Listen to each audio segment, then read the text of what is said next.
If you need more, just let me know. I've got more.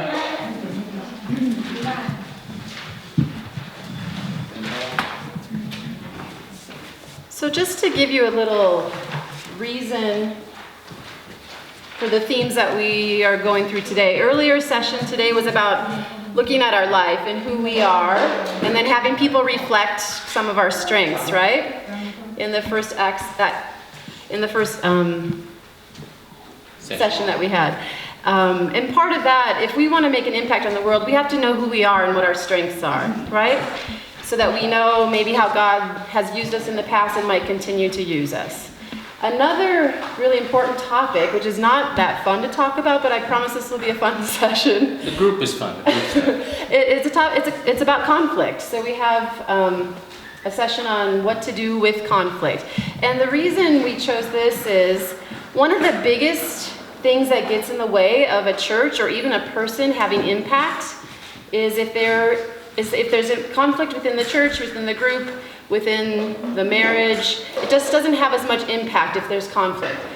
So we thought we could talk about it, but try to make it a fun thing to talk about, when usually it's not that fun to discuss conflict. Anybody here like talking about conflict? About what? Conflict? The goal is that if you look kind of at the top, conflict is going to happen in any marriage, in any friendship, in any relationship, in any family, in any church. So we just want to say, what do you do when it does? And then we're going to actually look at, there's nothing wrong with conflict, but we all deal with it differently. So we're going to kind of take a look at how we deal with it and get into groups of people that deal with it similarly and kind of talk to each other about it. So that's sort of the small group thing. But let me start with sort of the boring stuff. Conflict is what I do for my job, right? People come to me if they're in conflict. They either have conflict with themselves, there's something they can't work out internally, or with their partner, their spouse, with their children, with the whole family. I've seen families, big families in my office, where they're all in conflict with each other. Rarely have I helped groups bigger than 6 or 7, but that's what my job deals with. So I had to get used to conflict and the idea of conflict. It's just a human thing. But what I have seen is families that are in conflict don't function as well. I don't know if you would agree with that, or even a person who has inner conflict just doesn't function as well in the world. We could even call, I think I've shared this with a few people in my small group, but I've struggled with depression most of my life, probably from my early 20s on. And so you could call that a sense of being in conflict with myself. I couldn't fully be who I want to be in the world because I've got this thing I'm struggling with. So that's just an example. Married couples that I see, there may be one thing that happened early on in their marriage, and from then on they haven't been able to function fully as a good partnership because that one thing didn't get resolved. A lot of times that might be a miscarriage, a loss of a child, infidelity, those type of things. And then the families that I see are interesting. Sometimes the conflict is over. One recent family I saw, they're a prominent family in the Philippines. They actually flew here and did some therapy with me. They didn't fly here just to do therapy with me, but they're a prominent family in the Philippines, and they have lots of money, and the conflict is over. What are we gonna do with that? And our kids don't want it. They didn't want to take over the business. And what's our legacy going to be? And there was a lot of conflict around that. So just some ideas of what happens in families, and I'm sure you guys have ideas of your own. But number 1, I kind of said conflict happens. The A, B, C, D are different ways that people deal with conflict, and we'll talk about those. A is disqualification. Yes. You understand, can you translate in Thai on the choices, because it's hard to, They're hard in English too. Yeah, so you can translate in Thai on the. Do you want to come up here? No, I can stay here. Okay. Yeah. Well, I'll just do the A, and then if you can translate it. Disqualification is the word. So when conflict happens, That's it. That's it. What's it? Disqualification. That's it. ครับสิบ คิดว่าความหมายคือนี่ครับเมื่อความตื่นเกิดขึ้นเนี่ยความตื่นแปลว่าความการแตกแยกมันอาจจะเป็นความแตกแยกภายในความขัดแย้งใช่ไหมขัดแย้งภายในเราหรือกับคนอื่นก็ตามก็เกิดขึ้นเมื่อถูกตัดสิทธิ์อย่างที่รู้พูด No, the choice is the way we solve the conflict or This is, there's four things that happen after conflict. Yeah, the way we resolve conflict, we'll get to that later. But and I'll explain these four, and maybe I'll take a break after each one. You can explain in Thai a little bit because they're confusing even in English. These are psychological words, but there's no other way to put it. So we'll just disqualification. We know what it means to be disqualified, right? If you're running a race and you do something wrong, you are out, right? It's a similar thing. If there's a conflict, what happens if someone disqualifies it is they blame it on something else. Like let's say like in a marriage, there was a miscarriage, and that caused a lot of conflict between the couple. The couple might say, we're mad at each other because we just have different styles in living. They won't say it's about the miscarriage, but they blame it on something else. So find something else to blame it on. That's what it means to disqualify it. Does that make sense? Do you want to explain that in Thai a little bit? Or? So I'm sorry. Oh, I didn't. Oh, okay. So disqualification means instead of blaming what really happened, you blame it on something อ๋อ else. โอเคก็คือการที่เราตัดสินในที่นี้นะบางทีมันไม่ได้เป็นการเราตัดสินจริงๆแต่บางทีคนสร้างข้ออ้างขึ้นมาแทนที่จะเถียงกันมีคอนฟ lict กันในเรื่องที่เกิดขึ้นจริงๆแต่บางทีเราหาข้ออ้างที่จะตัดสินคนนั้นด้วยเหตุผลอื่นๆซึ่งมันไม่ได้เกิดขึ้นจากความเป็นจริง And here might be a simple example. Have you ever seen someone who's like in a really bad mood, or your husband comes home in a bad mood and they're like, I'm just hungry, right? That's all. And really probably something else is going on, but they just say I'm hungry. So they're kind of disqualifying that there's really even been a problem and just saying that it's something else. B is denial. What is that in Thai? ปฏิเสธ Most of us have heard of that, right? Pretending that, what? Conflict? There's no conflict, right? Nothing happened. I'm fine, right? Someone says, you look upset. No, I'm fine. I'm great. That's denial, right? Displacement. Is there a word for that in Thai? การกำจัด displacement หรือกำจัด That's the third thing that happens. And just an example of what that is, it's similar to disqualification, where disqualification is where you blame it on something else. Displacement means you put it on someone else. Like, maybe you had a fight with your boss at work. You come home and you get angry at your kids. So you put it to someone else. And so it's like a blame, isn't it? Similar to blame on somebody else. Yeah, it's a misplaced blame though. That's like คือแทนที่จะโทษกับคนที่เรามีปัญหาด้วยไปโทษคนอื่นที่ไม่เกี่ยวด้วยเลย คิดว่าเป็นการระบายมากกว่าแต่เราบอกว่านั่นแต่เราระบายกับภรรยาของเรา And Peter just reminded me an important part of displacement is you usually put it on a less powerful person. That's why I use the child as an example. Your boss is above you. It's hard to get angry at him or to come back at him, right? So you just take it.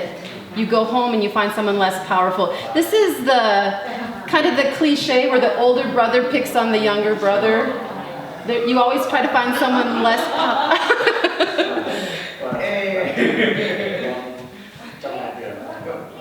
มันก็เหมือนกับการที่บอกสมมติว่าทำงานมาเนี่ยนะเราไปมีกัน This is really common when families have conflict. If the parents are fighting, a lot of times you'll see the kids will start picking on each other because the parents haven't really resolved and the kids feel that and they start picking on each other. So it's an interesting thing that I see a lot. So that's displacement, number 3. The fourth thing that happens when there's conflict is disengagement. Is there a Thai word for that? คือการให้มันหลุดพ้นไป disengage มันหลุดจากกันคือให้มันหลุดพ้นไปไม่ยุ่งเกี่ยวกัน And what that means psychologically is we're just not going to deal with it. We're not denying it. Everybody knows it happened, but we're just going to not deal with it. I'll go to my room, you go to yours, come back out and hope it's gone, right? Sort of. แต่ไทยก็ช่างมัน ช่างมันได้ ไม่สนมันมีเรื่องอะไรก็เรื่องของมันใช่ไหม So, do those all make some sense? Yeah, it happens in our life. What? It happens in our life. It happens in everybody's life. Any comments on these? Any questions at this point? So this is what we see when there's been conflict in any type of group. Number 2 is the anger response. In conflict, there's usually anger.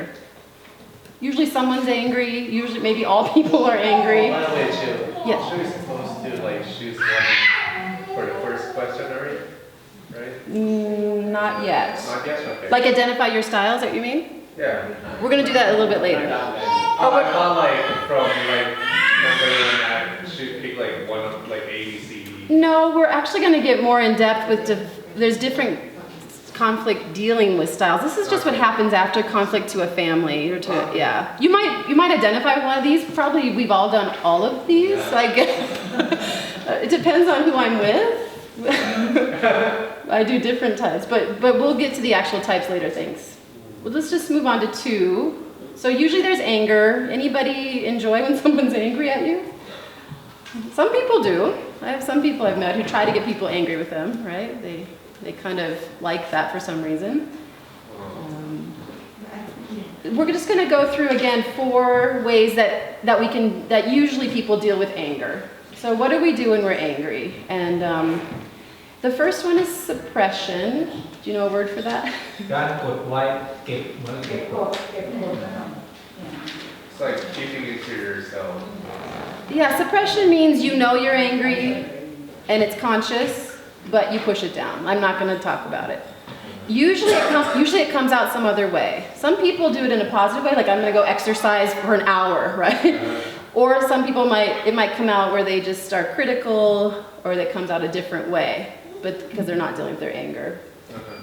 Expression, การแสดงออก the second one, and that just means you share when you're angry. You might yell, you might swear, you might. Expression could even be, I'm going to be silent. Do any of you know these people where the silence, you know they're super angry? Sometimes I do that too. So expression can be lots of different ways, right? It's just the opposite there on the suppression. Right. The suppression, I'm not going to show it. The expression, I'm not going to hold it in. They just don't want to hold it in at all. The third one is repression. Is there a word? การปราบปรามลุย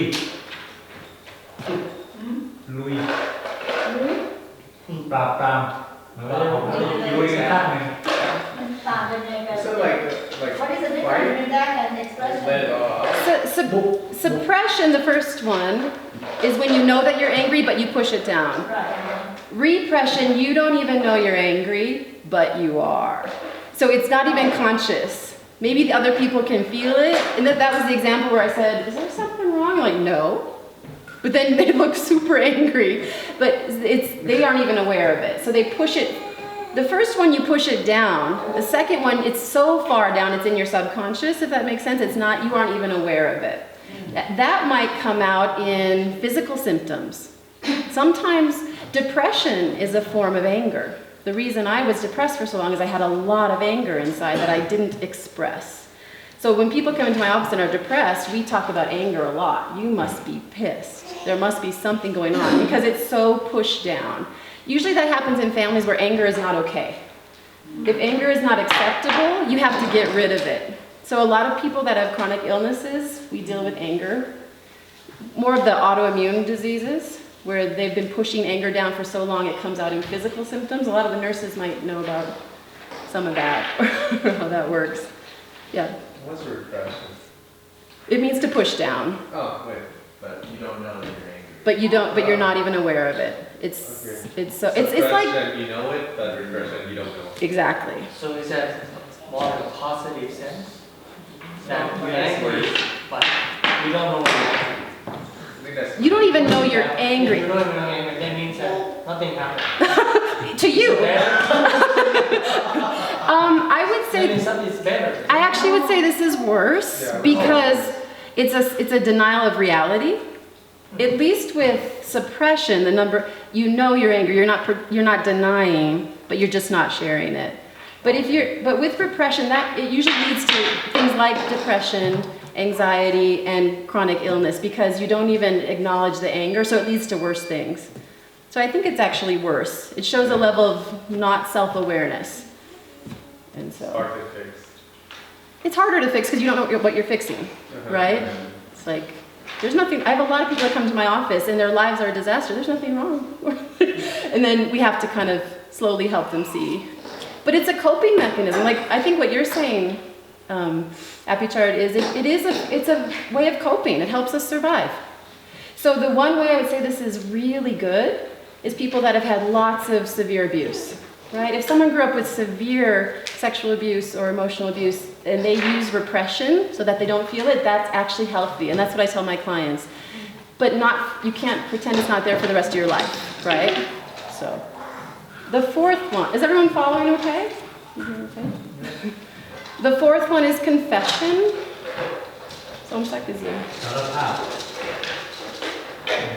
So confessing your anger, what might that look like? Anybody What do else? we do with God? So like you say you anger, but not express it, is that what you admit it? You admit it, yeah. Yeah. You may not express it like over the top, like the expressor, like yelling, but I'm really angry, we need to deal with this. That's expressing. Okay. Any questions? Is this interesting enough? I'm sorry, I know it's kind of technical. It's the first time I know that there's so many types of anger. What? There's so many types of how to control your anger. How to deal with anger. Is that new for you, kind of the thing? It's so new because I thought that there are two ways. One is keep it, and the other one is just blow it out. Okay, I like your word. Now let it go. Blow it. Those are the two most common, probably, yeah. It isn't as common to repress when you really don't even know. And it's not that common to confess, is it? Like, I'm angry, can we sit down and talk about this? That's hard to do too. So you're right, the other two are what we see the most. And when the suppression is the worst one. well, it's the most severe. Because many times that you don't know that person is angry with you or not. Right. So you don't even know. Right, So it makes things difficult to find out, to reconcile right. with that person because we don't know that he or she really angry with me or not. Maybe she's okay. Maybe she's not. Right. You may not know. I see that. Come on, yes, bring it out, blow it at me, and then we talk about it. Well, or confess it, huh? Yeah, We could I'll practice. I'll confess it. Yeah. I'm really angry at you. You gotta have this change. You're telling me a little bit about your conflict style. Some people do say, I'd rather someone yell at me, just get it out. I hate that silence. And that's okay. That's sort of your style. But then